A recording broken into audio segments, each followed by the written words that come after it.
Welcome to Logical Magician. Today we will talk about Lenin movies review from Logical Magician.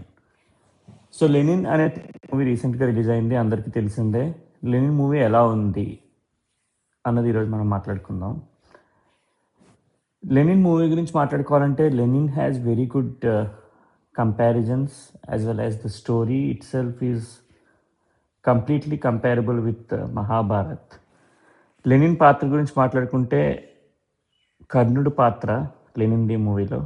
కర్ణుడు పోలిక ఎలా వచ్చింది Lenin మూవీలో hero అఖిల్కి అంటే, సినిమాలో బేసికల్గా హీరో లెనిన్ ఒక అనాథ, ఒక రాజవంశం లాంటి పెద్ద కుటుంబం అతన్ని చేరదీస్తుంది, తమ కొడుకుతో సమానంగా పెంచుతుంది.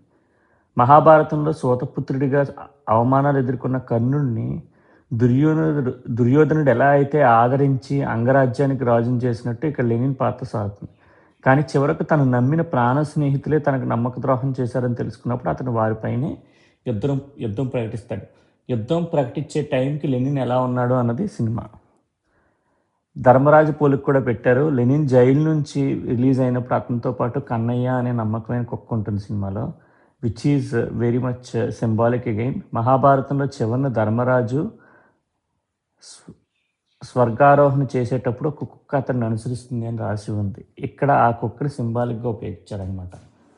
సో ఈ రెండు చెప్పుకుంటే బేసికల్గా లెనిన్లో అఖిల్ పాత్ర కొంచెం కర్ణుడు పాత్రకి పోలి సినిమాని తీశారు.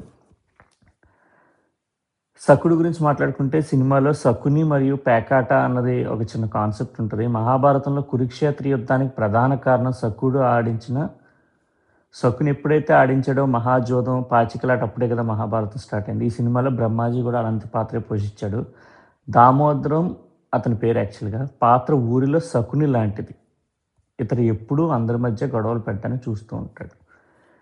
సినిమాలో వచ్చే ఒక ముఖ్యమైన ప్యాకాట్ సీన్ మహాభారతంలో జోదగృహం ఘట్టాన్ని తలపిస్తుంది. ఆ ఆట ద్వారానే హీరో హీరోయిన్లు జీవితాల్లో తీవ్రమైన మలుపులు వస్తాయి. ఇదే బేసిక్గా సినిమాకి కావాల్సిన ఒక ఇంపార్టెంట్ ఆస్పెక్ట్ కూడా డైరెక్ట్గా చూపించారు. సో మనం అనుకుంటే చాలా సింపుల్గా చూపించేయచ్చు మహాభారతాన్ని. బేసిక్గా సోషల్ స్టోరీస్ అంటే ఇట్స్ నాట్ దాట్ ఈజీ. మనం ఏదైనా ఒక మహాభారతంలో కొన్ని అంశాలు తీసుకొని దాన్ని బట్టి ఒక సినిమా తీయాలి, దాంతో మళ్ళీ మనం ప్రేక్షకులను ఎంగేజింగ్ చేయాలంటే చాలా టఫ్ జాబు. డైరెక్టర్ విషయంలో మాత్రం చాలా బాగా చేశాడని చెప్పుకోవచ్చు. కొంచెం సపోర్ట్ మ్యూజిక్ నుంచి వచ్చింటే సినిమా వేరే లెవెల్లోకి వెళ్ళేది. Will talk about the next episode. Draupadi బేసికల్గా ఊరి పేరు యాక్చువల్గా భారత మెట్ట పెట్టారు. ఆ భారత మెట్టలో యాక్చువల్లీ భారత మెట్ట జాతర అన్నదే సినిమా స్టార్టింగ్ నుంచి ఉంటుంది. ఈ సినిమా కథ మొత్తం ద్రౌపదీదేవి ఉత్సవాలైన భారత మెట్ట జాతర చుట్టూ తిరుగుతుంది. మహాభారతంలోని ద్రౌపది అవమానానికి ప్రతీకారంగా కురుక్షేత్ర యుద్ధం జరిగినట్లే ఇక్కడ హీరోయిన్ భారతి, బేసిక్గా భాగ్యశ్రీ బోర్సే గారు ఆత్మగౌరవం, ఆమెకు జరిగిన అన్యాయం మరియు ఊరి పెద్దల అహంకారం చుట్టూ ప్రధాన సంఘర్షణ నడుస్తుంది.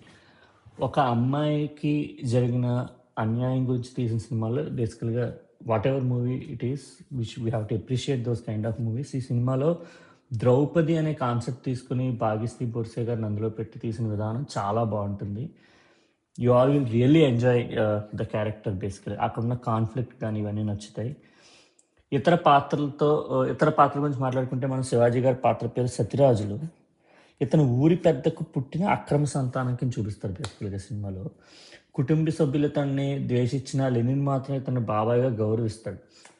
ఇది మహాభారతంలో పాండవ కౌరవుల మధ్య నలిగిపోయే విదురుడి పాత్ర పోలి ఉంటుంది. బేసికల్గా మీరు ఆలోచిస్తే మనకి చాలా ఈజీగా చెప్పుకోవచ్చు మనం ఈ సినిమాలో ఈ క్యారెక్టర్ ఈ పాత్ర అని, కానీ దాన్ని తెర మీద చూపించడం మళ్ళీ మనల్ని ఎంగేజ్ చేయడం ఇట్స్ వెరీ డిఫికల్ట్ జాబ్. ఆ విషయంలో మాత్రం డైరెక్టర్ చాలా బాగా తీశాడని చెప్పుకోవాలి.